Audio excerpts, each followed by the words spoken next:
Bɔr Tarawele an bɛ bɛɛ lajɛlen fo ka bɛɛ lajɛlen waleɲuman dɔn. Bɛɛ lajɛlen ka fɔ. Bi ko bɛɛ lajɛlen ni su. Bɔr Tarawele don bɛɛ tɛ gɛlɛnni sɔrɔ wo kɔnɔ. Siga t'o la o. Ka hakɛto ɲini kɛ lamɛnbaaw fɛ. Awɔ. Sabu min ye bi e tarata sɔgɔmada in na. Min ye nɛgɛ a y'an sɔsɔ. O tɛ ban baara la. O tuma hali bi an bɛ hakɛto ɲini kɛ. Bɔr Tarawele nin y'an sigilen kɛnɛ kan. Awɔ. Sabu min ye kunnafoni balan ye e jɔkun kɔnɔ siɲɛ 5 don. Tarata o tarata ni Ala ye dugu ɲuman jɛ. E ni ne bɛ bɛɛ jɛ ka fɔ ɲɛmaayaso ka yamaruya kɔnɔna la. Awɔ. O tuma nin y'an sigilen kɛnɛ belebeleba in kan. Baara in tɛ kɛ maa saba baara kɔ. Siga t'o la. Su na nɛgɛ kɛrɛfɛjuru o bɛ Mamutu Kamara bolo. Nɛmu Danbele ale tɛnkulen b'a kɛrɛfɛ. Awɔ. E ni ne Bɔr Tarawele jɛ ka fɔ ɲɛmaayaso ka yamaruya kɔnɔ. Kunnafoni kɛmɛ ka min kɔni da sɛbɛkɔrɔ sɔnsɔn. O don politiki kuma. Awɔ. Mali lombo lanbalen don. Mali jɔrɔlen bɛ. Mali ko yɛrɛ bɛna laban cogo di. Politiki mɔgɔw ka hakilina ye mun ye. Awɔ. An bɛna nin bɛɛ lajɛlen bara ci. O don E ko tɔgɔ di? K'a fɔ Mamutu y'a ka fiɲɛ bɔ an sen kɔrɔ. O bɛ bɛn. Harimɛw ye cɛ ye dɛ. Comment? Cɛ bɛɛ ye cɛ ye. A la samarabatigi o y'a la waraba ye. Ne ko bala cogo bɛ di. Bɔr Tarawele yan'an man tigɛ don an bɛ taa Jaramana radio Fafeke Jaramana n'a lamini bila marabolo kɔnɔ. Awɔ. Dugu 300 kɔ nin bɛɛ lajɛlen b'an sɔrɔ Ala ni radio Fafeke sababu. Directeur du programme Zen Dawu a n'a ka cɛ don an b'u fo. K'a ka fo. Bɔr ne bɛ n tigɛ don joona joona. Ado. Azalaye Expresso fasiriba n'o ye Amadou Mahamani. Bɔr Tarawele a ko tirage au sort maa minnu bɛ yen n'u yamaruyala ni ka âge baaraw kɛ. Awɔ. Bɔr Tarawele e ko nin ko in a mankantan don de. Sɛbɛnnikɛla ko ale haminen don a jɔrɔn bɛɛ. Awɔ. Sabu a ɲɛ bɛ fiɲɛ dɔ lamali la. Bɔr Tarawele fiɲɛ in a laban bɛ sɔn ka bugu juwa bɔ ka taa n'a ye dɛ. A ko Mali politiki maaw Bɔr Tarawele ni maa diminen bɛ bi âge ko la wari u sɛbɛkɔrɔ tɔrɔlen bɛ. U y'a yira k'a fɔ bɛn kɛra min kan jamana tɛ se ka jɔ politiki maaw kɔ. Bɔr Tarawele k'u man ka kɛ kɛrɛfɛmaa ye. Bɔr Tarawele o tuma min kɔni ye politiki maaw ye u ka hakilina kɔni k'a ma ta âge sigiliko la dɛ. Sɛbɛnnikɛla ko a ko nin ji a durudurulen don. A ko min ye ji ye n'a lamana. Bɔr Tarawele e jɛgɛ kumabaw bɛɛ minɛ. A ko ji n'a lamara. Bɔr Tarawele min kɔni ye hakilinaw bɛ fara ɲɔgɔn kan. Sɛbɛnnikɛla y'a yira k'a fɔ a ko min ye Mali politiki maaw ye u y'a yira k'a fɔ olu kɔni ye majoritew ye. Minnu bɛ n'olu kɔni ka ca kosɛbɛ Bɔr Tarawele n'u da bɛ file kelen na u y'a yira k'a fɔ min kɔni ye âge sigiliko ye. Bɔr Tarawele u tun bɛnna hakilina minnu kan o tuma ko minisiri kɔni a bɔra u jigiya kɔrɔ. Ministre de l'administration territoriale et de la décentralisation. Bɔr Tarawele min ye kalafili labɛnni ye i b'a ye k'a fɔ hakilinaw tun farala ɲɔgɔn kan u ka ɲɔgɔn ye. Ɲɔgɔn ye ye Bɔr Tarawele a bɛ tali kɛ mun sigili kan o de agence indépendant de geste des élections. N'an ko a ma dalasurun la Bɔr Tarawele ale de bɛ na min ye seni nɔrɔ bila ka taa bila DG la Bɔr Tarawele e jɛrɛjɛkulu kelen kalafili fa n'a ba bɛɛ lajɛlen bɛna jalatigɛ tɔn min fɛ o ye ale de ye. N'a kɛcogo ma ɲa a mankantan tɛ. N'a kɛcogo ɲana a kɛra kalafili sanuma ye. Sɛbɛnnikɛla ko a ko gerenkura tɛ taa wɔyɔ kɔ. Nin y'a siɲɛ gale nin ɲɔgɔnna jɛrɛjɛkulu ka sigi Mali kɔnɔ ni ka kalafili k'a labɛn. A ko jɛrɛjɛkulu ka kan ka sigi ni jɛlenya ye ɲigima in ka k'a la fiyewu k'a daminɛ jamana ɲɛmaayaso la ka taa bila politiki maaw la ka taa bila société civile la maa o maa ko kan ka don a kɔnɔ bɛɛ kan ka don a kɔnɔ lafiya kɔnɔna la ka sɔrɔ a ma kɛ ni ɲɔgɔn sama-sama ye nka ko a daminɛ bali ɲɔgɔn sama-sama daminɛna dɛ. Sɛbɛnnikɛla ko Amadou Mahamani a y'a yira k'a fɔ min ye Mali politiki maaw ye u ko u bɛna bɔ mankun kɔnɔna la Bɔr Tarawele min b'u kun n'u kan cɛ ni k'u kannabɔ. U ko min kɔni ye an ka jamana ye tiɲɛ don an tɛ bɛɛ fanga kɔnɔ sabu min ye coup d'état ye o ye jamana in sɔrɔ maa minnu bɛ jamana in mara la bi o ye sɔrɔsiw ye. Bɔr Tarawele nka ko ɲinɛ kana kɛ dɛ jamana sariyasun baara minnu bɛ ka kɛ o tuma ko donkanw de b'a la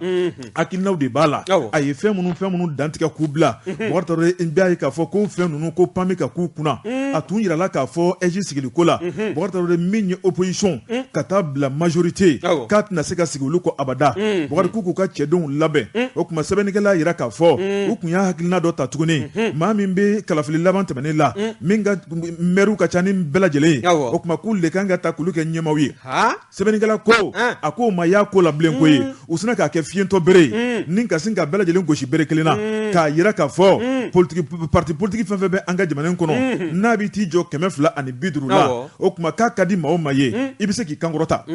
sɛbɛnnikɛla ko bɛn tun ma k'o kan fiyewu a tun yira la k'a fɔ minnu ka mairie ka ca ni bɛɛ ye bɔn tɔɔrɔ k'olu de kun k'u kankɔrɔta wa baara tun kan ka di olu de ma o disibaw o dɔ ye RPM ye ADEMA URD yɛlɛma ka taa bila kodɛmu na Bɔ Jabate naamu yalima a tun ma f'u ye k'u ka bɛn ko la ka na lisisi ye wa lisi ko in de kɛra gɛlɛya ye koyi o de y'a to a kɛra loterie ye tan sobo Bɔkari Tarawele an kɛ min ye Amadu Nɔ Mahamani ye a y'a yira k'a fɔ min kɔni ye o maire ko ye Bɔkari Tarawele o de ma bɛn parti kuraw ma dɛ minnu bɛ yen n'olu sigira ala ma mɛn min kɔni ye conseil kelen t'olu bolo janko mairie olu kɔni y'a yira k'a fɔ u tɛna jɛn n'o ye bi u tɛna jɛn n'o ye sini o kuma bɛɛ lajɛlen k'i kanabɔ ni maa min garisɛgɛ ye fara ci o kuma olu ka don tɔn kɔnɔ janko bɛɛ tɛna se ka don a kɔnɔna la o kuma o fɔlen tuma min na min ye an ka jamana parti kologirimabaw ye olu ɲigina ni ka funu k'u kɔ kɛ k'ulu data la bilen k'u ka sabali ko ni sariya tɛ bato olu data la Bɔkari Tarawele parti politique 250 la o kuma min kɔni 75 olu de y'u ka sɛbɛn kɔni k'o bila ministre ɲɛkɔrɔ o kuma 75 olu fana bɛnna olu fana dɛsɛra ka bɛn ko kan k'a yira k'a fɔ min kɔni ye maa 4 ye u k'o tɔgɔ di Bɔkari Tarawele a ma ɲɛ min kɔ ministre fana ko n'aw dɛsɛra ka bɛn ko la o kuma ne bɛna n ka baara k'a jalatigɛ n yɛrɛ ye an b'a kɛ tirage au sort ye ni min garisɛgɛ ye fara ci o kuma o bɛ aw représenter Bɔkari Tarawele ni nin tɛ ma deli k'a ye bɛnbaliya tɛ Bɔkari Tarawele sɛbɛnnikɛla ko min ye tirage au sort min bolodara Bɔkari Tarawele min kɔni ye maa 4 olu taara maa bɛ se ka fɔ sa maa 8 taara Bɔkari Tarawele min kɔni ye parti politique belebeleba minnu bɛ yen olu senmaya a la a fɛgɛman olu de yera kɔnɔna la o kuma parti politique belebelebaw ko o kuma ko nin fɛgɛmanw tɛna se ka t'olu niyɔrɔ kuma fɔ abada min ye kalafili kɛnɛ kan k'u ti jɛn n'a ye bi u ti jɛn n'a ye sini min ye ɛsi ko ye Bɔkari Tarawele ko segin bɛ k'a kan dɛ ministre dun y'a yira k'a fɔ baara min kɛra o y'a ban pewu ye o kuma min kɔni ye jamanakuntigi ye ale bɛna jalatigɛ ni ka sira d'u ma u ka se ka tɛmɛ ni ɛsi baaraw ye jɔyɔrɔ min kalifalen b'u la kalafili ko kan nka min ye ni parti ba ninnu ye u kɛmɛ ka kalinkan min kɛ Bɔkari Tarawele k'u bɛna bɔ ka bɔlɔn furancɛ minɛ don n'a nataw la fo segin ka k'a ka olu ka cɛdenw de ka ye a ko la ko n'o tɛ ninnu tɛna se ka baara kɛ n'olu tɔgɔ ye boulevard de l'indépendance wa palais de la culture bɛ yen palais de congrès bɛ yen bɔlɔn minɛ kɔni an bɛ yɔrɔ min don o ye boulevard de l'indépendance ye o banna de ayiwa ka Mali to sen na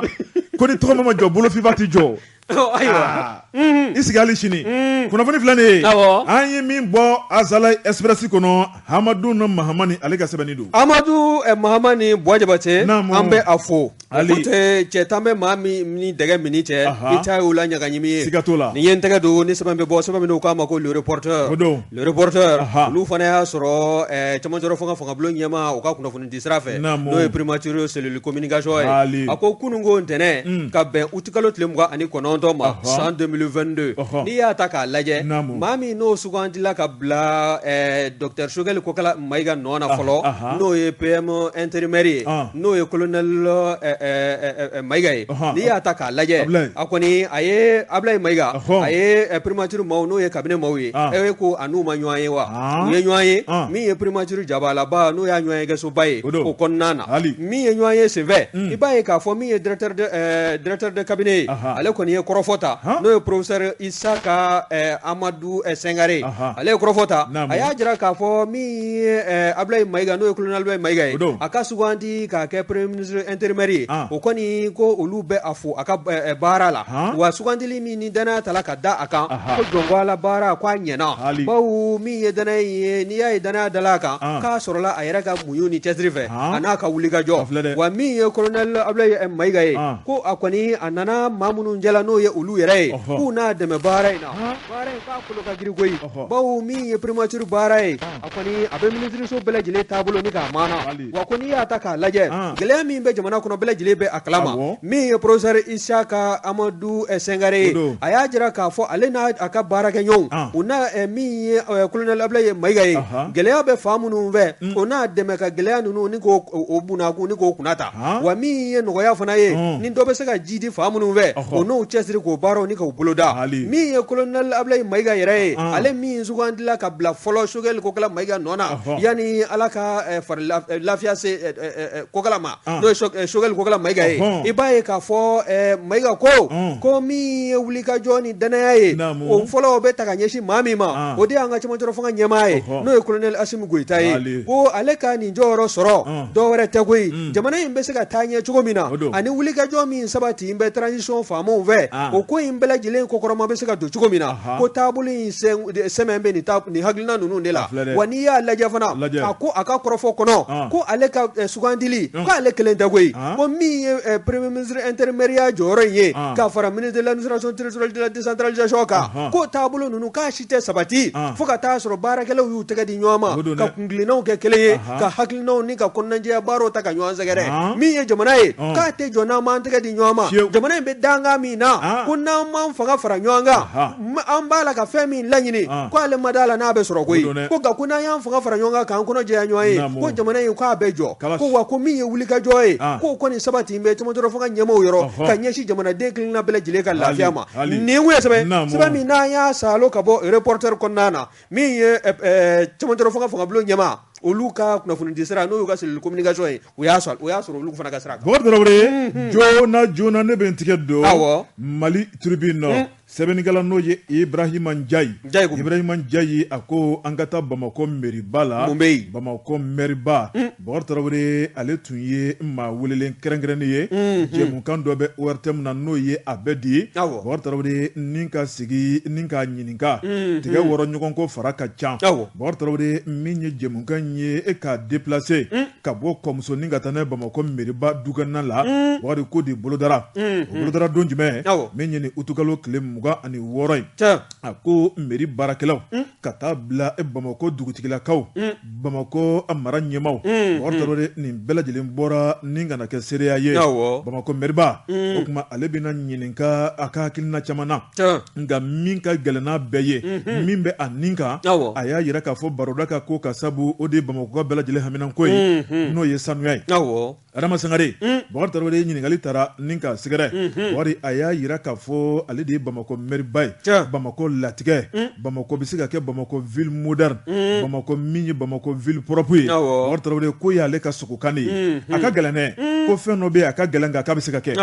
a ko bolodongɔni kelen o tɛ bɛlɛ ta Bɔkari Tarawele n'i ye Bamako lajɛ Bamako kelen bɛ komi jamana dɔw jama min b'a kɔnɔ a ka bon ni jamana dɔw ye farafinna Bɔkari Tarawele n'i y'a la nafasɔrɔ sira minnu b'a kɔnɔ o ka bon ni jamana dɔw ye a ko Bamako hakilinaw de kan ka fara ɲɔgɔn kan Bamako bɛ se ka kɛ cogo min na ɲɛmaaw sago Bamakokaw yɛrɛ sago ye Bɔkari Tarawele ko de jateminɛ miirina o kuma o de bɛ ka boloda kura ye nin waatiw la a ko dɔ kɛra dɛ nka dɔ wɛrɛ bɛ kɔfɛ sɛbɛnnikɛla ko a ko janko an bɛ samiya kɔnɔna min na min ye jinɔgɔ sumajugu ka taa bila ɲamaw la ni y'olu folofololiw ye kari kɔnɔnaw la n bɛ da foroba n'o y'an bɛɛ lajɛlen ja ye Bɔkari Tarawele o ye jɔn ka baara ye min ye maa caman ye maa minnu bɛ yen ni faso kanu t'u dusukun na san finna ji de bɛ ka walankata k'a cɛ ni ka taa bɔ a kɔnɔ o kuma k'a bɛ taa yɔrɔ jumɛn na k'a bɔ i ka da la ni ka taa bila dɔ ka da la Bɔkari Tarawele ko bɛ jamana nɔgɔ ko fɔ o bɛ jamana na segin kɔ o tɛ fasoden ɲumanya baara ye k'an ka kɛwalew man ka kɛ n'o ye sɛbɛnnikɛla ko a ko Bamako mairie-ba ko a ko gerenkura bɔ tɛ taa wɔyɔ kɔ a ko min ye bolodiɲɔgɔnma baaraw ye Bɔkari Tarawele o dɔ wulilen bɛ sen kan min ye Valence ye n'o bɛ Espagne jamana ko fɔ min ye olu fana ka mairiw ye Bɔkari Tarawele ka taa bila u ka nafolotigiw la Bɔkari Tarawele min kɔni ye tɛgɛdiɲɔgɔnma baara dɔ o sɛbɛntiyara min kɔni ye cɛdenw ye ka taa Espagne ka taa k'u jateminɛ baara kura minnu kan ka boloda Mali ni Espagne cɛ Bɔkari Tarawele min ye dagabana mansinw ye n'olu kan ka na ɲama usine sigi jamana in kɔnɔ min ma deli k'a kɛ fɔlɔ k'o de projet bɛ sen na Adama Sangare ko k'a bɛ kɛ ni Ala ni kira sɔnna ma Bɔkari Tarawele ɲama usine min kɔni ye ɲama ye k'a ta k'a tɛntɛn ni ka engrais bɔ a la k'a ta k'a tɛntɛn min ye a nɔgɔw ye k'o gosi k'o kɛ dali k'a ta k'a tɛntɛn Bɔkari Tarawele min ye a nɔgɔw ye k'o ta k'o kɛ karo ye Bɔkari Tarawele walima a tɔ k'o ta k'o kɛ courant ye min bɛ mana an kunna a ko nin bɛ boloda diɲɛ jamana caman a ko a bɛ nafolo de kofɔ nka min ye nafolo min kan ka dɔ a miliyari kasabi ka ca o ntanya bɛ an ka meriba bolo min ye partenaire kura minnu filɛ n'o ye espagnol ye u ye jateminɛ kɛ bɔgɔtɔ ye ko don n'a nataw la sigikafɔ bɛna kɛ bɔgɔtɔ ye min ye jamana yɛrɛ kan k'a bolo da kun ka min bɔ ka da sabu min ye partenaire ye u bɛ dɛmɛ bolo da i yɛrɛ ka kunkurunin o bɛ yaala a ko min kɔni ye TDRL ye bɔgɔtɔ n'o ye taxe de développement local ye a ko jamanadenw kan k'o de sara maa kelen darasi 600 san kɔnɔ n'o kimirula ɲɔgɔn kan o de bɛna kɛ sababu ye ni ka meriba ka hakilinaw sabati nka min kɔni ye bɛɛ lajɛlen dugu in kɔnɔ an b'o mun an kɛrɛ la an mago t'o la an t'o sara an bɛ tila k'a fɔ ko dugu nɔgɔlen don muru daga go sogo ka pasa sɛbɛnnikɛla ko n'o ye Ibrahima Ndiaye ye a ko siga kɔni tɛ min na Bɔkari Tarawele min kɔni ye baara ye n'a bɛ kɛ a bɛ kɛ ni nafolo min ye min ye ɲɛmaa y'u jigi bɛ dugudenw de kan a ko dugudenw kɔni u mago tɛ dugu a yiriwa la Bɔkari Tarawele ko dugu bɛ se ka taa ɲɛ cogo di ni dugudenw m'u bolo don u kun u kan ka min bɔ ka di sariya kɔnɔna la u kan ka ɲɛmaaw dɛmɛ ni hakilina min ye Bɔkari Tarawele ko foyi tɛ ɲɛnabɔ dɛ Bamakɔ mɛriba a ko ale jigi ka ɲi kosɛbɛ ni projet in na ministre de l'administration territoriale de la décentralisation wari k'u taara bonya d'a kan a nisɔndiyara ni ka bɛn n'u ye k'ale ka dɛmɛ b'u yɔrɔ fɛn fɛn kan ka kɛ jamana fɛ Bɔkari Tarawele ko tɛna kɔli abada a na fɛn bɛɛ lajɛlen kɛ ni projet kura min n'a kan ka na jamana kɔnɔ n'o ye ɲama usine ye Bɔkari Tarawele jan ko a kuma in mɛnna senna ten sa a ka se ka waleya an ka faba kɔnɔna la kunnafoni filɛ nin ye an ye min bɔ Mali Tribune kɔnɔ Ibrahima Ndiaye ale ka sɛbɛnni don Ibrahima Ndiaye ka fara Mali Tribune fasilojɛkulu kan wajaba t'an b'u bɛɛ lajɛlen fo ni ye n tɛgɛ don ni sɛbɛn bɛ bɔ sɛbɛn min k'a ma ko l'indicateur du renouveau indicateur du renouveau Y Dumbuya nin ye a ka fasiri ye ko an ka taa Kulukoro dɛ min ye hôpital régional kura min n'o biriki den kun da la ko yalima k'a ko k'a bɛ dangan jumɛn na n'i ye kow ta k'a lajɛ min ye wulikajɔ ye anw ka jamana ɲɛmaaw fɛ u bɛ wulikajɔ la kɛnɛya ko a bɛ se ka don ba la cogo min na jamanaden kelenna bɛɛ lajɛlen ka se ka furakɛ k'a to i to i sigiyɔrɔ la k'a sɔrɔ i ma mobili ta k'i kunda faaba ka n'o Bamakɔ ye n'i ye kɔrɔfɔ in lajɛ min ye wulikajɔ ye a ɲɛsin bɛ hôpital régional de Kulukoro ma wa n'i y'a lajɛ a birikiden fɔlɔ o dala ka bɛn février kalo dɔ o tile 11 san 2021 wa dala maa min fɛ a donni kama o de fana kun ye ministre de la santé ye n'o ye Fanta SJB ye wa n'i y'a ta k'a lajɛ maa min bɛ yen bi na n'o ye Jaminatu Sangare ye ale kɔni bɛ wulikajɔ sugu bɛɛ lajɛlen na dɔgɔtɔrɔso minnu bɛ yen ni minɛnko bɛ u la minɛn bɛ se ka sɔrɔ cogo min na ani yɔrɔ minnu bɛ yen n'o ye sigidaw ni kinw ye n'olu ni dɔgɔtɔrɔso fana ka kan dɔgɔtɔrɔso ka jɔ ni ka di u ma wulikajɔ o sabati bɛ Jaminatu Sangare fɛ ka ɲɛsin ni hakilina ninnu ma wa n'i y'a lajɛ a kɔni a ye munumunu salo kɛ hali n'a sɔrɔla baara ninnu nun dolen kɔ février kalo birikiden fɔlɔ dalen février kalo tile 11 san 2021 i b'a ye k'a fɔ bisibasa kun nana don kow la koyi bawo min ye hakilina ye n'o ye yɔrɔ in jɔli ye labitaniso in a jɔli tala k'a di entreprise min ma n'o ye Anta construction ye olu kɔni ye baara kɛ u sago n'u dungɔ na wa n'i y'a lajɛ u ye wulikajɔ sugu bɛɛ lajɛlen kɛ waasa bɛnkan min n'u bɛ jamana faamaw ni olu ni ɲɔgɔn cɛ n'o y'u ka cakɛda ye o bɛnkan bɛ se ka timɛ cogo min na nka kɔsada fɛ i b'a ye k'a fɔ kɛnɛyaso in n'o ye hôpital régional de Kulukoro ye o kan ka jɔ yɔrɔ min na dɛ ko siraba belebele dɔ de kan ka bɔ labitaniso in kɔfɛla la ni ka se k'a contourner o contournement in dɛ siraba dilannaw o bɛ expression u bɛ a dɔn o contournement kɛtɔ la e ko o ma dɔ ta fiyɛ min n'o kun t'a mɛn ko wali ko dɔgɔtɔrɔso in k'a bɛ jɔ o sanfɛla la o kun ye dɔ ta o la koyi wa maa ni minnu bɛ yen n'o ye société Anta construction ye olu wajibiyala sa ka fara ingénieur kan kulu o min dɔgɔtɔrɔso bɛ kulu bɛ dɔgɔtɔrɔso ni fa min cɛ ka se ka dɔ walo ka bɔ kulu la waasa fiyɛ min n'o dɔɔnin ta la siraba in fɛ ka sabu kɛ contournement ye o bɛ se ka sɔrɔ cogo min na kulu fan fɛ ka fara fiyɛ in kan n'i ye ko in ta k'a lajɛ min ye Jaminatu Sangare ye a bɔra Kulukoro a tɛ waati jan bɔ bawo utikalo tile 25 a ye munumunu salo kɛ ani délégation belebele u taar'u ɲɛ jɔ yɔrɔ kofɔlen in na Kulukoro kɔnɔna na wa a jirala fana k'a fɔ min ye nin labitaniso in ye a na jɔ hakilinaw kun kɛn bɛ ka fɛn min sabati n'o ye bɛnkan ye o de ye kalo 24 ye wa nin labitaniso in n'i y'a ta k'a lajɛ n'a jɔla Kulukoroka bɛɛ lajɛlen na lafiya sɔrɔ nafolomugu min bɛna don a ko da fɛ i tulo dayɛlɛ min ye sefo wari miliyari 12 ye ani miliyɔn 19 o de bɛna don a ko da fɛ wa n'i y'a ta k'a lajɛ a kɔni ani labitaniso hôpital régional caman bɛ yen a n'olu tɛna kɛ kelen ye koyi bawo abina jɔ fiyɛ min kan o hectare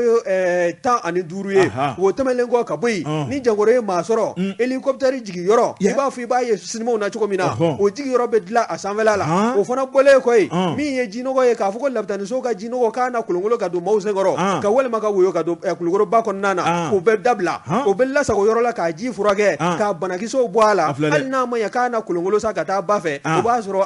a microbe o bɛɛ lajɛlen fa la wa n'i y'a ta k'a lajɛ min ye kulukoro maire ye n'o y'a commune urbaine maire ba ye Bakɔrɔba Kanɛ Bakɔrɔba ko ministre ka nin taama ka kunda kulukoro kan ka taa lapitaniso in lajɛ ka fara dugutigilakaw kan ani min ye kulukoro maabaw ye k'o kɔni k'a kɛra nisɔndiya belebele ye ko wa ko nin lapitaniso in jɔli k'a bɛna kɛ sabu ye ka lafiya da de ta ka ɲɛsin kulukoro sigibaw ma wa ko n'i y'a lajɛ k'ale kɔni bɛ fɛn min fɔ o de ye ingénieur bɛ baara min na k'olu de k'u teliya ko in fɛ kosɛbɛ bawo min ye an ta construction ye olu kɔni ye layiru di ministre ma n'o ye Jaminatu Sangare k'a fɔ ko min ye a tɛmɛ sɔɔni min ye lapitaniso ye k'a na jɔ ko k'a ban pewu wa laɲini minnu kɛn bɛ a kɔnɔna na i n'a fɔ n datula makaama minnu n'a kɔnɔ o bɛɛ lajɛlen na ye a kɔnɔna na nin kun ye sɛbɛn min n'an y'a sama ka bɔ l'indicateur jour nouveau kɔnɔna na Y Dumbuya a ka fasiri Bɔkari Tarawele hali bi bɛ ko min na o fɛnɛ ma ban siga t'o la ne bɛ n tigɛ don ko kura le rayon sɛbɛnnikɛla n'o ye Modi Ganega marakakɛ Bɔkari Tarawele a ko juma tɛmɛnen min ye hôtel Radisson min ye Sheraton kɔrɔlen Bɔkari Tarawele i b'a ye k'a fɔ kɛnɛ belebeleba dɔ tun bɛ yen n'o ye Nuit de Kewale Award Bɔkari Tarawele min ye sɛbɛkɛlaw ye ŋanaminɛ ŋanaw Bɔkari Tarawele ni k'olu wele u ka domaine kɔnɔna la maa minnu tɔgɔ ye kɔw tigɛ ka baw tigɛ minnu ye baara kɛ jamana ye k'a kɛ jamanadenw ye Bɔkari Tarawele u ye olu wele ni k'u laja sɛbɛnnikɛla ko n'o ye Modi Ganega ye a ko cɛ belebele dɔ bɛ yen n'o de ye Ibrahima Jawara Damangile Bɔkari Tarawele min ye sɛbɛnnikɛla ye a y'a jira k'a fɔ Ibrahima Jawara welelen min ka médaille ta k'a d'a ma min ye trophée k'o ta k'o d'a ma Bɔkari Tarawele ko n'o tun ma kɛ maaw tun bɛ se k'a fɔ sa ko nin ko in kɔni u ye a kɛ tɔ ka jɛ ye Bɔkari Tarawele o tuma a taara k'a di maa min ma k'a n'a ka kan tiɲɛ yɛrɛ la sɛbɛnnikɛla ko a ko n'i ye sogo di maa mɔ dibi la i b'a sifa fɔ a ye a ko jɔn yɛrɛ ye Ibrahima Jawara Damangile Bɔkari Tarawele i b'a fɔ ko PDG Ibu Group min ye Ibrahima Jawara a bangera Banɲagara mɛ kalo dɔ tile 8 san 1970 a ko min kɔni siya min don o de ye maraka ye Bɔkari Tarawele ni marakaya fɔra an ka jamana in kɔnɔ i hakili bɛ jigin banaw la sabu a fantan man ca Bɔkari Tarawele min ye tunga ye ka don ba la i b'a fɔ ko marakaw maa minnu taara nafolo cɛ ka na tunga fɛ maa fɔlɔfɔlɔ marakaw de taara nafolo cɛ ka na n'a ye Bɔkari Tarawele fo bi hali bi tunga a nunjuru b'u bolo sɛbɛnnikɛla ko a ko Ibrahima Jawara a ka siya ka d'a ye n'o ye marakaya ye Bɔkari Tarawele jamana in kanu bɛ a dusukun na a kɛra sababu ye Bɔkari Tarawele ni ka wulikajɔ caman caman kɛ o tuma k'a bɔra du min kɔnɔ Bɔkari Tarawele ala barika la min ye sɔrɔbatɔ du don Bɔkari Tarawele o tuma a yɛrɛ wulila o tuma fata o bata ko yɛrɛta o de ɲɔgɔn tɛ Bɔkari Tarawele a wulila ni ka kologirinya Bɔkari ni ka baaraw daminɛ Bɔkari ka baaraw daminɛ kelen kelen Bɔkari Tarawele min ye sɛnɛw ye ka taa bila masɔnkɔrɔ baaraw la Bɔkari Tarawele a y'a yira k'a fɔ il y a pas de sous-métier baaralankolon tɛ yen maalankolon de bɛ yen a tɛ ɲigin baara la a tɛ jɔn baara la a tɛ ɲigin wari la a tɛ jɔn wari la sɛbɛnnikɛla ko a ye nin fara fara ɲɔgɔn kan Bɔkari Tarawele ni ka wuli ni ka taa Asie jamana la Bɔkari Tarawele ka munumunu salo boloda min ye san 10 bɔɲɔngo ye a y'o de boloda Asie Bɔkari Tarawele min ye sɛbɛ sira ye u y'a ye k'a fɔ nin ye kamalen dɔ ye n'o ye maliyɛn ye Bɔkari Tarawele nin ni dɛmɛ ka kan maa minnu bɛ yen n'u ɲɛ b'a la sɛbɛ sira kɔnɔ Bɔkari Tarawele k'a ni maa caman de ɲɔgɔn sɔrɔ a ka kungɛnɛya a ka hakilina Bɔkari Tarawele a ka maa sɛbɛya o kɛra sababu ye Bɔkari Tarawele ani maa caman de ye tɛgɛ di ɲɔgɔnmaya baaraw boloda sɛbɛnnikɛla ko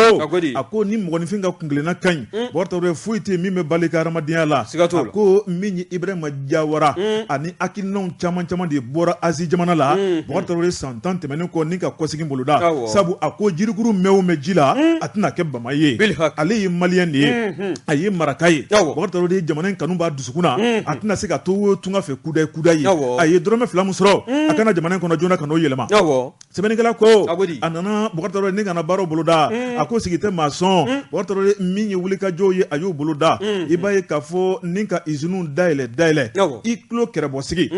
sɛbɛnnikɛla ko n'i ye Ibrahima Jawara a ka usines lajɛ a bolonɔw lajɛ a ko a fɔlɔfɔlɔ o de ye usine Stone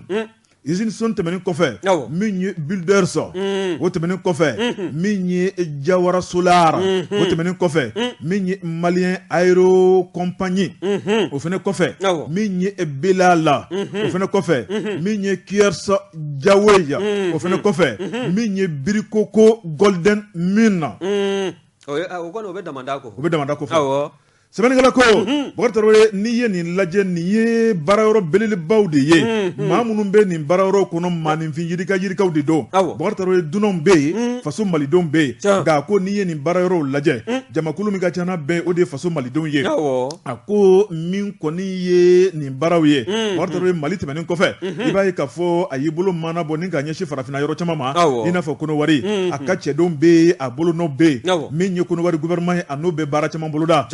Guinée a ka cɛdenw bɛ a bolonɔ bɛ yen Congo Brazza a ka cɛdenw bɛ a bolonɔ bɛ yen Mauritanie Bɔkari Tarawele Niger a fɔ min ye sous région in bɛɛ lajɛlen ye i b'a fɔ ko Ibrahima Jawara Damangile Bɔkari Tarawele maa min bɛ ka baara kɛ a bolo kabini maa kelen maa fila maa kɛmɛ maa kɛmɛ fila maa kɛmɛ saba kɛmɛ naani fo maa kɛmɛ duuru ani ɲari o bɛ maa min bolo Bɔkari Tarawele k'o tɛ maa ɲini ye jamana kɔnɔ sɛbɛnnikɛla ko Ibrahima Jawara Damangile ani bonya ka kan a ko a bolo mana don ko la o bɛ kɛ sababa ye a ko n'i ye jateminɛ kɛ min ye jiko ye ka taa bila siraba ko ka taa bila min ye dagabana so belebelebaw joli ye Bɔkari Tarawele o dɔrɔn tɛ a ko n'i ye jateminɛ fɛnɛ kɛ a ko Ibrahima Jawara Damangile Bɔkari Tarawele a ye projet ba caman bɛ yen a ye nin bɛɛ lajɛlen boloda min ye damandingɛ siraw ye a ye nin bɛɛ lajɛlen kɛ an ka jamana in kɔnɔ a ko n'i y'a lajɛ Bɔkari Tarawele a nɔ a bɛna fɛn o fɛn kɛ Bɔkari Tarawele k'a fɔ k'i bɛ tila ka segin a kan wa a ko kuma t'a la koyi n'a ye baara kɛ ka ban i b'i da ka sunɔgɔ entreprise caman bɛ yen n'olu ye baara kɛ i bɛ maa wɛrɛ wele Bɔkari Tarawele a bɛ taa min kɔni baara entretien wɛrɛ kɛ a ko o tɛ Ibrahima Jawara ale ka entreprise ka baara la dɛ sabu ale yɛrɛ de b'i waranga Bɔkari Tarawele ni ka jigin maaw nɔfɛ fo dingɛ kɔnɔ a mana kɛ fɛn o fɛn fo a ka k'a sago ye n'o tɛ a tɛ dabila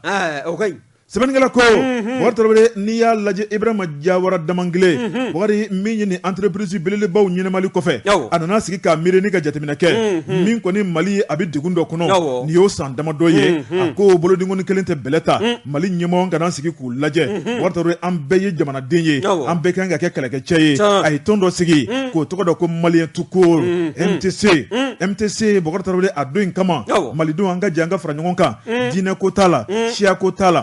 i bɛ kɔnɔna i bɛ tilebi o t'a la Bɔkari Tarawele an k'a dɔn k'a fɔ ko Mali ye anw de fa tiɲɛ ye n'a tiɲɛna a bɛ tiɲɛ an bɛɛ ye n'a ɲɛna a bɛ ɲɛ an bɛɛ ye mun na an tɛ bɛn san k'an bolo di ɲɔgɔn ma an bɛ se ka min kɛ Maliko la an k'o kɛ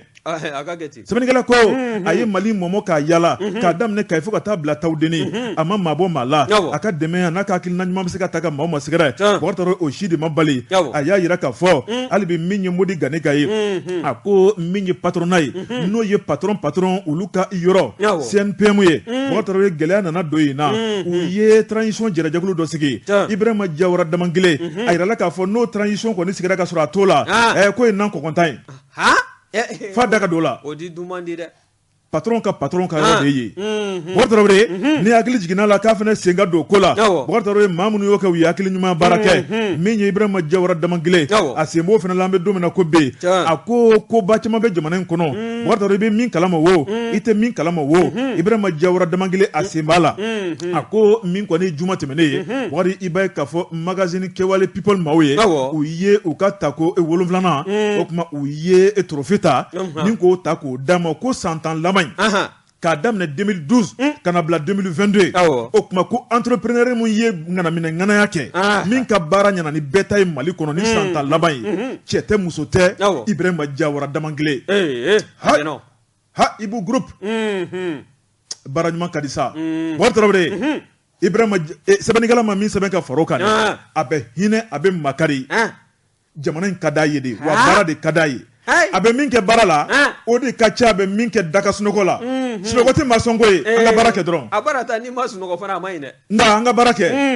kunnafoni filɛ nin ye an ye min bɔ rayon kɔnɔ Modi Ganega ale ka sɛbɛnni don Modi Ganega ka fara rayon mɔɔw kan wajaba t'an b'u bɛɛ lajɛlen fo u ko ten jo tɛ maa ni dugumɛnɛ cɛ sigiyɔrɔ furankajɛ ko ɲuman kɔ kosɛbɛ ni ye n tɛgɛ don ni sɛbɛn bɛ bɔ sɛbɛn minnu k'a ma ko l'indicateur du renouveau l'indicateur du renouveau ko jɔnni b'a fɛ ka min ye SOMAGEP directeur général ye ni k'a co a tiɲɛ dɛ min ye Dramani Kulubali ye min ye wulikajɔ ye n'i y'a ta k'a lajɛ Dramani Kulubali a tun bɛ ɲɛmaaya la cakɛda min kunna fɔlɔ o de ye EDM ye n'a ma ɲɛ k'a fɔ a ka baaraw waati min a bɛ fɛ ka baaraw yɛrɛ nun don ni u nana cɛ ka bɔ yen k'a furan ka bɔ o ɲɛmaaya jɔyɔrɔ la min ye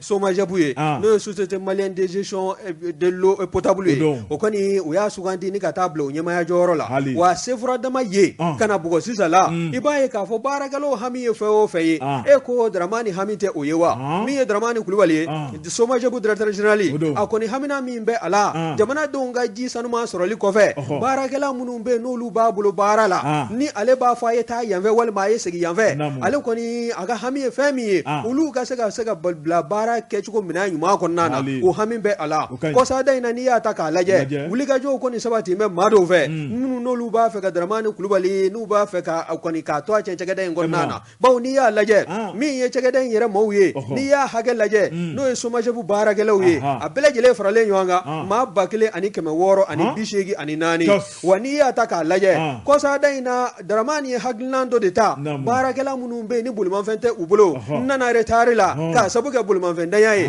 Dara ko min ye moto ye dɛ o na ta ka d'i ma contrat bɛ kɛ ni cakɛda ni ɲɔgɔn cɛ san 3 o bɛ di i ma n'o san 3 dafala moto o bɛ bila e ka bolo kan wa n'i ye kɔrɔfɔ in lajɛ wa moto dilen kɔ i ma kalo o kalo min ye taji ye 4000 o bɛ tani ka d'i ma n'o ye 20 000 francs CFA ye o fana bɔlen kɔ moto entretien kalo o kalo min ye 3400 ye 17 000 francs o bɛ tani ka d'i ma kɔsa ni san 3 dafala o kɔni e ni cakɛda tɛ ɲɔgɔn ye sira la tugun bawo moto o bɛ kɛ e ta ye o ye moto bɔlen SOMAGEP taya la wa Dramani ko maa minnu bɛ yen sa n'olu ka contrôle n'olu kɔni dafala olu kɔni de bɛ k'a jigi halisa min ye kalo o kalo 4000 n'o ye taji ye o kɔni k'o de ka bɔ SOMAGEP wagande kɔnɔ ka di u ma frais d'entretien n'o ye 3400 ye 17 000 francs CFA o fana ka continuer ka di olu ma kokura o taabolo min filɛ nin ye Dramani Kulubali ko k'ale tɛna jɛn ni o ye bawo o nafolo min n'o musaka bɛ bɔ ni ka di ko n'i y'a bɛɛ lajɛlen fara ɲɔgɔn kan san o san min ye sefo wari 1,700,000 ye a bɛ bɛn o de ma wa n'i y'a lajɛ kokura min ye moto ninnu yɛrɛ san wari ye ka di moto dilan maa 1000 ani maa 60 min ma n'i y'o ka kɔrɔfɔ fana ta ni k'a lajɛ o moto yɛrɛ musaka o bɛ t'i jɔ sefo wari 1,400,000 ani 72 ma n'i y'a lajɛ Dramani ko taabolo minnu filɛ nin ye maa minnu b'a fɛ olu kɔni san 3 kɔfɛ moto kɛlen kɔ segilen kɔ i taya la ka bɔ SOMAGEP ka bolo kan n'i b'a fɛ kɔni wari de ka ta ni k'a d'i ma ko wari t'ale bolo ka d'u ma n'u kɔni b'a fɛ ka kabanɔgɔ jigi kabakolo jigi dugukolo sanfɛ u bɛ fɛrɛ k'o kɛ n'o tɛ min ye SOMAGEP ka textes ye n'o ye a jo sariya sɛbɛnw ye ale kɔni b'o de nɔfɛ o kɔnɔko de bɛ lawaleya wa k'a fɔ k'i bɛ taa bisi basa wɛrɛ dɔ baarako la min ye baarakɛla tɔw ye ni k'olu lamuruti walima e bɛ kɛ sabu ye ka baara ni k'a don bisi basa la maaw ka ji sanuman sɔrɔli ni ka o don o kunbalan na ko min mana bɔ o la min ye SOMAGEP jo sariya sɛbɛnw ye olu fana bɛ fɛn minnu maana o la ɲagili bere la o na ta ni ka ɲɛsin ma Dramani ko min ye maa 1600 ni 83 ye u bila an bɛ kadara min kɔnɔna na bɛɛ lajɛlen k'i ka baara kɛ bɛɛ lajɛlen k'i jɛni yɔrɔ fi wa min ye moto ko ye n'a ma ɲɛ k'a fɔ ko moto na san ni k'a di cɛkɛlaw ma SOMAGEP kɔnɔna na maa minnu ka san 3 dafala ni contrat kun b'o ni SOMAGEP cɛ olu kɔni ta banna la a tɛ minnu bolo a bɛ di olu de ma wa min ye san 3 fana n'o dafala min ye musaka min n'o bɛ d'i ma kalo o kalo n'o ye carburant ye n'o ye taji ye 4000 kalo la walima 3400 moto entretien o kɔni o bɛɛ lajɛlen bɛ jɔ nin ye sɛbɛn min n'an y'a salo ka bɔ l'indicateur du renouveau kɔnɔna na DT a ka fasiri don kuma ka ɲi Bɔkari Tarawele k'a da bɛɛ lajɛlen tulo kan an bɛ su la sabu min ye bi sɔgɔmada na ye kunnafoni bala ma se ka lase sabu min ye nɛgɛ o y'an sɔsɔ hadamaden ko don o kuma su na an bɛ direct lajɛ ka fɔ kumasoba in kɔnɔ Mamutu Kamara ale bolo bɛ nɛgɛ kɛrɛfɛjuru la o kuma an bɛ taa Mamutu fan fɛ an bɛ dɛgɛni min bɛ tigɛ don joona ado bɔri min ye an ka taa commune rurale de Tienfala bɔri min ye Tienfala ale bɛ Kulukoro ale marabolo kɔnɔ bɔri dugu min bɛ n'o ye Fugadugu bɔri a dugutigi ka taa bila a ladala ɲɛmaw bɔri i b'a ye k'a fɔ u ye lajɛ belebele kɛ lajɛ in a kɛra ka ɲɛsin dugu yɛrɛ kunkanko ma min ye commune rurale de Tienfala i b'a ye k'a fɔ k'u da don lahela la bɔri u fa dugukolo waleya dɔw taara ni ka dugu sɛgɛrɛ min tɛ dugutigilakaw ni dugu marabaw ka hakilina ye min tɛ dugudenw ka hakilina ye bɔri u tɛna se k'u sigi ka kow tiɲɛtɔla lajɛ n'u m'u da don a la bɔri min ye Fadugu don Fadugu ale tɛ tunɔma da sɛbɛnnikɛla ko a y'a yira k'a fɔ min ye Fugadugu ye dugutigi kɔni a ye dugudenw fara ɲɔgɔn kan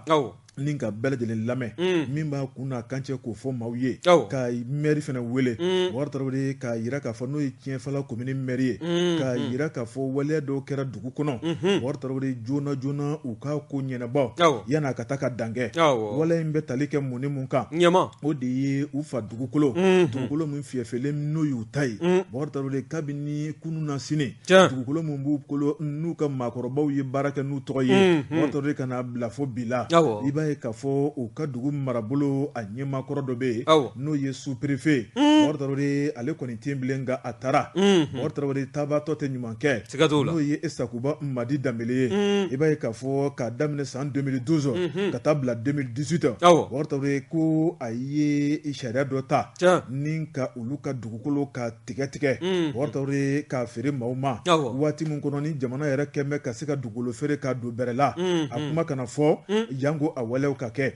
a ko sous-préfet mun na a ye a dafa mugujalan na n'a ɲiginji t'a da kɔnɔ bɔri ni ka wulikajɔ kɛ ni ka yɔrɔw ka tigɛ ni ka dɔw di maa ma minnu bɛ kɛ so ye ni ka dɔw k'u di maa ma minnu bɛ kɛ forow ye bɔri o tuma min ye dugutigi ye k'a bɛ min ta ka dugudenw sɛgɛrɛ o de ye joona maaw ma ko de ye yɔrɔ sɔrɔ sous-préfet ale bolo kɔnɔna la k'a daminɛ 2012 ka taa bila 2018 bɔri o tuma k'u ka wuli n'u ka sɛbɛn ye u ka taa dugutigi fɛ n'o ye Fugadugu dugutigi ye u ka sɛbɛn kopi bɔri waati kɛrɛnkɛrɛnnen u kɛn bɛ k'o de boloda k'a yira k'a fɔ min kɔni ye kalo 2 ye n'o kɔni tɛmɛna bɔri maaw ma bɛ k'e de kɔni birilen b'i ka foro kunna walima i b'i ka so kɔnɔ min y'u ka yɔrɔ la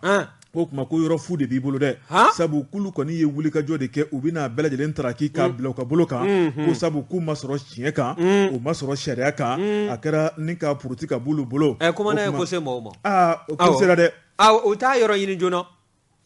n'a sɔrɔ o ye wari sara a ye a k'u ka wari lasegin sɛbɛn mun b'u bolo kana n'o ye kuma in b'o de kan fɔlɔ sɛbɛnnikɛla ko bɔri maa ma bɛ kalo 2 kɔni o ye tile 60 ye k'a daminɛ min ye ni utukalo tile 29 ka taa bila octobre min ye novembre kalo ye bɔri ni maa min ma ye o kɔnɔna la i ka da la k'a fɔ ko papier lankolon de b'i bolo so min b'i bolo Fugadugu foro min b'i bolo dugutigi n'a ka jama dugudenw bɔri ka taa bila ladala ɲɛmaw kan u bɛ taa taraki la u ka tiɲɛ kan u jo kan sɛ tɛ wuli ka bɔ fanga a bɛ fɔ ko la séance est suspendue sɛ tɛ wuli ka bɔ fanga bɔri o tuma min kɔni baara o baara ko de bolodalen bɛ maaw ma fɛ n'o ye morcellement ye bɔri ko bɛɛ lajɛlen k'a jɔ sojɔ de bolodalen b'i fɛ nin yɔrɔ kofɔlen kɔnɔ i k'a jɔ ŋaniya de b'i bolo sɛ maraw ka taa bila u n'a tɔw la i k'a bɛɛ lajɛlen jɔ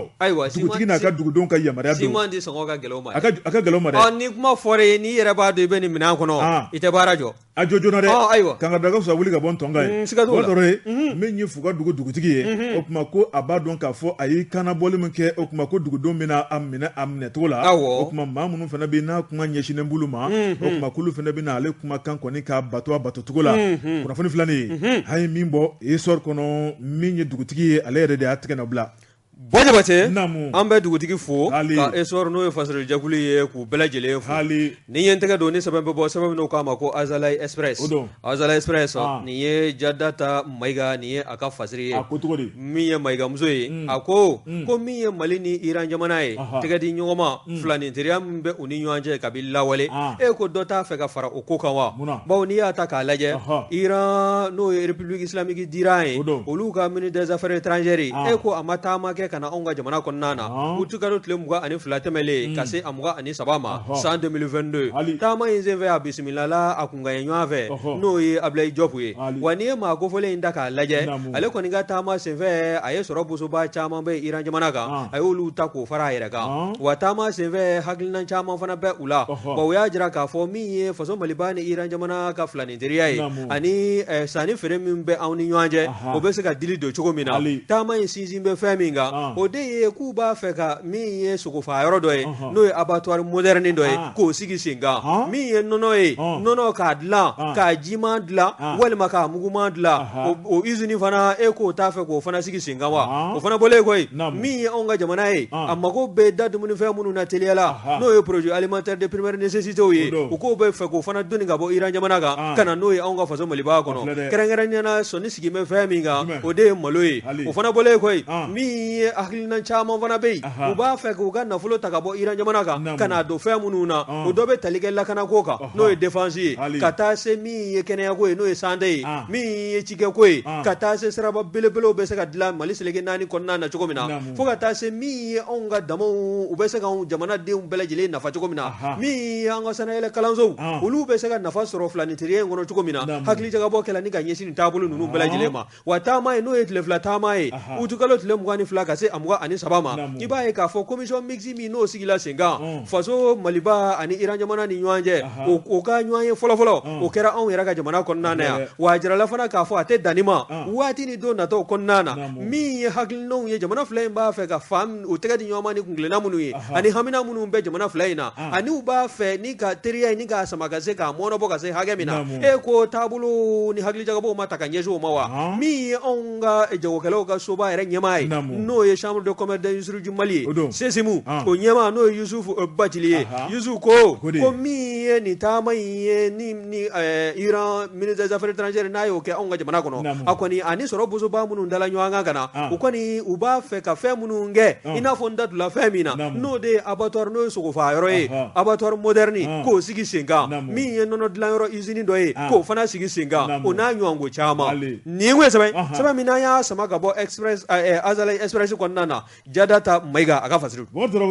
Azalaï Express ka fara fasiri sɛbɛn tɔw kan an b'u bɛɛ lajɛlen fo Mɔrɔtɔrɔwre fɛn banbali jate dɔn sɛbɛn minnu tun b'an bolokɔrɔ n'a bɔra an ka ɲɛmayaso la wari ni k'an yamaruya an k'an da don a la nin y'o minɛ siya ni ne ye ka waleɲuman dɔn kɛ ka barika da kɛ ka ɲɛsin lamɛnnikɛla cɛman lamɛnnikɛla musoman Mali kɔnɔ Mali kɔ kan wari min ye foli kɛrɛnkɛrɛnnen ye o b'a ko ja waati ani waati Mɔrɔtɔrɔwre an bɛ taa Kaɲɛ kɔnɔna la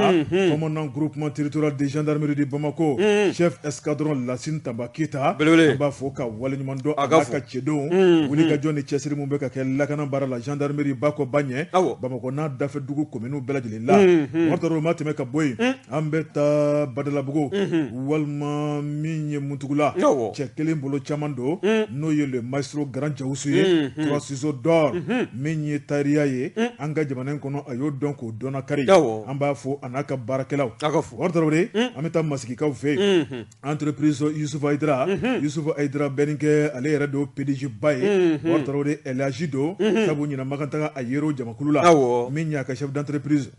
Dirisa Kulubali bɛɛ ko ma ko Nuaro an b'a fɔ ka waleɲuman dɔn Elhaji Mohamed Sako Holding ale PDG don a ka cɛdenw an b'u bɛɛ lajɛlen fɔ k'u waleɲuman dɔn Mɔrɔtɔrɔwre min ye Philadelphie entrepreneur Musa Ba min ye fulakɛ ye a bɛ jamana in kɔnɔ Kuna Sini Karidon o tuma a y'a ka pankuru ta ni kana jamana in kɔnɔ sabu waati ani waati ale tɛ mɛn Ameriki abada Mɔrɔtɔrɔwre kalo kelen kalo fila a bɛna ɲɛda faso kan Mɔrɔtɔrɔwre muso ni denw bɛ vacances la yan min ye dankɔrɔba n'o ye entrepreneur Musa Ba o tuma Philadelphie a bɛ Bamako su na kɛrɛnkɛrɛnna Korofina Nord la Adiba denkɛ Kalu kɔrɔkɛ o tuma k'a bisimila Mɔrɔtɔrɔwre radio Fafeke Jaramana Zendawo directeur du programme ka taa bila Iya Blanche Daw radio ale dɛmɛtɔn o ɲɛmaaba don Mɔrɔtɔrɔwre an b'a n'a ka cɛdenw bɛɛ lajɛlen fo min ye masigikaw fɛ hali bi Dirisa Kone bɛɛ ko ma BAD ale ye taji feerela ye Sanso maire Samu Mariko an b'a fɔ ka waleɲuman dɔn Docteur Sumare commune 3 médecin chef do an b'a fɔ a n'a ka cɛdenw a tɛgɛ ka di kosɛbɛ min ye lajɛli ye ka taa bila farali la chirurgien ba don dɛ a tɛgɛ ka di yɛrɛ de chirurgien tɛ nisɔndiya fo k'a fɔ k'a ye nin minɛ k'a fara subahanallahi nka ale de bɛ maa furakɛ ale de bɛ maaw kɛnɛya Bɔrɔ Tarawele professeur Lansana Sanogo a n'a ka kalandenw an b'u fo fanasigi kɔnɔna la village bɛn ɲari unitaire bɛn ɲari a denw Ami Batoma ni madame Samake Ramsɛnsɔ an b'u bɛɛ lajɛlen fo dantɛ foli mun na radio communauté jamu min ye Alikaw Sisoko a n'a ka cɛdenw an b'u bɛɛ lajɛlen fo Bɔrɔ Tarawele min ye radio masigi kunkan Bubakari Mariko dugu 52 olu de b'an sɔrɔ radio masigi kunkan fɛ an b'u bɛɛ lajɛlen fo dantɛ foli mun na min ye Soma Jefu Jelibugu la madame Babe an b'a fo a n'a ka wale ɲuman a n'a ka baara ɲuman madame Sise Fatumata ale fɛnɛ bɛ Soma Jefu la Jelibugu la Bɔrɔ Tarawele min ye honorable Kisima Jariso o kuma Fallu Kisima Jariso min ye Bozola Kisima Jariso an b'a fo dantɛ foli mun na Bɔrɔ Tarawele Burulayi Dumuya ale bɛ BDM na min ye chef d'agence do n'o ye AP2 ye o ɲɛmaaba do an ma ɲinɛ cabinet dentaire madame Li Matu Sangare min ye a ka docteur n'o ye docteur Ibrahim Kulubali docteur Kojo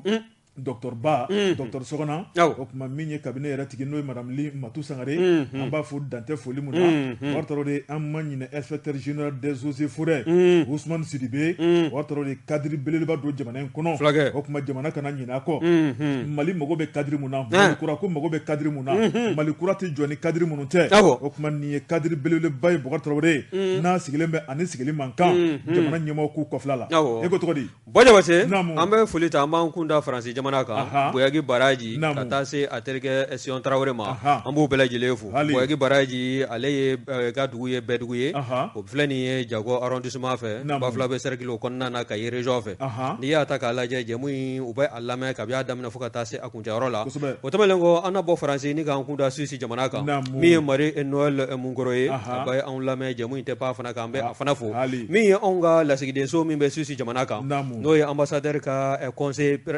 spécial min bɛ yen n'o ye Adama Kulubali ye ministre conseiller de l'ambassadeur du Mali en Suisse a n'a furumuso n'o ye madame Kulubali Jɛnɛba Sako ye ninnu bɛɛ lajɛlen bɛ jɛmu in lamɛn an b'u bɛɛ lajɛlen fo ka taa se Kɛnkɛri 2002 PDG Adama Damɛlɛ a n'a ka secrétaire Mohamed Jara an b'u bɛɛ lajɛlen fo o fana tɛmɛnen kɔ min ye boutique électronique de la nation ye min ye Umaru Dia a n'a badenw jɛmu in tɛ pan o kan an b'u bɛɛ lajɛlen fo Cheikhna Gawusu Jara a n'a furumuso Asan Tarawele Kalabankɔrɔ Kulubilenni sigilen an b'u bɛɛ lajɛlen fo min ye Mamudu Dumbiya ye Imam Mamudu Diko a ka chauffeur do jɛmu in tɛ pan kan an b'a fana fo min ye Alisa Tijani Sako Alusalamu Waremɛ butigitigiw dɔ Kalabankɔrɔ Turunana an b'u bɛɛ lajɛlen fo fo ka taa se min ye Ankujo Luc Togo maison des aînés a ka bureau ba in da an bɛɛ ye jɛmu in bibi sisada in na a kɔni a bɛ denbaya la jɛmu in tɛ pan fana kan an b'a fana fo Togola Couture Mercerie Togola bɛɛ lajɛlen ye Amadu Togola ka wulikajɔ n'a ka magɔn ye Ɲamakɔrɔ Kurani Sirababilenba in da la n'a ka parantu an b'u bɛɛ lajɛlen fo fo ka taa se Amara Samakɛ ma maire signataire do Ɲamakɔrɔ mairie la an b'a fana fo Bakari Sidi Jabate chef sécurité physique du personnel BDMSA an b'a fana fo lieutenant Dawuda Adama Traoré chef délégation judiciaire kun do 7e arrondissement na ka bibi na a bɛ jamana ka taamana jamana kɔnɔ an bɛ dugawu don de kɛ Ala ka segin n'a ɲuman ye fo ka taa se major de police Gawusu Jalo ma section carte d'identité an b'u bɛɛ lajɛlen fo min ye polisi Kani Sidibe an bɛ a fana fo ale a bɛ BJ la bibi na an bɛ a fo jɛmu in tɛ pan a fana kan Bɔrɔ Tarawele waati korona o kuma min ye foli laban ye an bɛ taa Selenkɛkaw fɛ yen wari min ye Daramani Tarawele ale bɛ baara kɛ Soma Jefu la a n'a furumuso ɲuman n'o ye Orokiya Sise an bɛ Dara fo o kuma min ye radio Selenge ye o kuma olu fana b'an santalama Selenge n'a lamini bɛɛ lajɛlen ye fo Laginɛ ale frontière la o tɛmɛnen kɔfɛ an bɛ min fana da o kan an baarakɛ ɲɔgɔn Renouveau FM na Antoine Solange Dambɛlɛ jɛmu in jɔngɔ la a tɛ pan a kan an b'a fana fo an terikɛ don Bɔrɔ Tarawele an bɛ bi ta bila yan o kuma k'a da bɛɛ lajɛlen tulo kan bi su na bi tarata n'o ye kalo tile 30 ye o kuma Bakari an bɛ direct la studio ba in kɔnɔ sabu an ma se ka direct kɛ sɔgɔmaden na o kuma jɛmukan in taabolo min ye nɛgɛ kaɲa 11 nɛgɛ kaɲa 13 ye jɛmukan in bɛ kɛ santalama ye tilefɛla la Bɔrɔ Tarawele su ma ko a bɛ rediffuser nka nɛgɛ kun y'an sɔsɔ bi baara la jɛnatigɛ ko do ti ban la la wakati min ye ko bɛɛ lajɛlen sigira sen kan o kuma Mamutu Kamara ka taa bila Nem Danbele olu tun bolo bɛ nɛgɛ kɛrɛfɛ juru la e ni ne Bubakari Tarawele Bɔ Jabate anw de bi kunnafoni lase ni Ala ni kira sɔnna ma sini araba kalo in tile 31 karamɔgɔ Daba Tunkara ale ni Amadu Eli Konare u bɛ bɛn kɛnɛ kɔnɔna la an b'a fɔ sa ni cɛ ka tulomajɔ la Ala ka su yɛrɛ caya wa salam.